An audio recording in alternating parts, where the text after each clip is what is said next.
much, you know. It's a lot of trust back then, yeah. Those were simpler times, I think. I just feel like we may be going back to that, by the way. But in a way, good, because when I read things like the foundations of capitalism are shattering, I'm like, maybe we need that. Maybe we need some time where we're walking around with a donkey with pots clanging on the sides. You think that would just bring us back to reality? Yeah, because everything is amazing right now, and nobody's happy. Like, in my lifetime, the changes in the world have been incredible. When I was a kid, we had a rotary phone. We had a phone that you had to stand next to, and you had to dial it. Yes. You realize how primitive? You're making sparks in a phone, and you actually would hate people with zeros in their numbers because it was more like, oh, this guy's got 2 zeros. Screw that guy. Why do I want to? Yeah. And then if they called and you weren't home, the phone would just ring lonely by itself.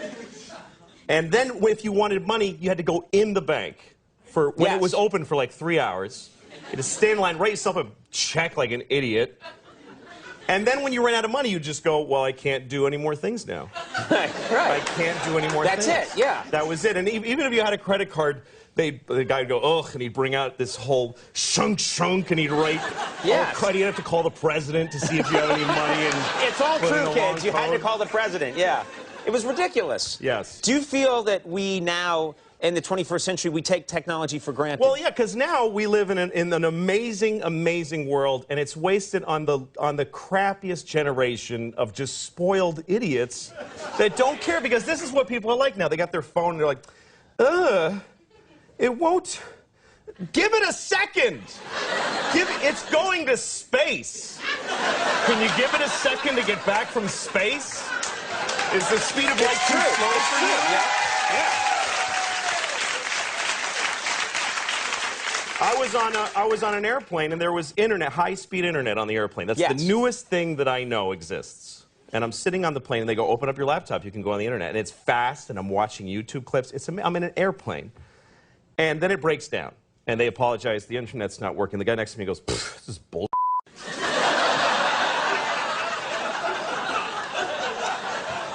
Like, how quickly the world owes him something he knew existed only 10 seconds ago. Right. And on planes,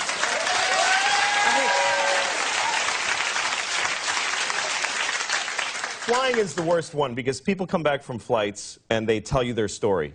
And it's like a horror story. They act like their flight was like a cattle car in the 40s in Germany. That's how bad they make it sound. Right. They're like, it was the worst day of my life. First of all, we didn't board for 20 minutes. Right.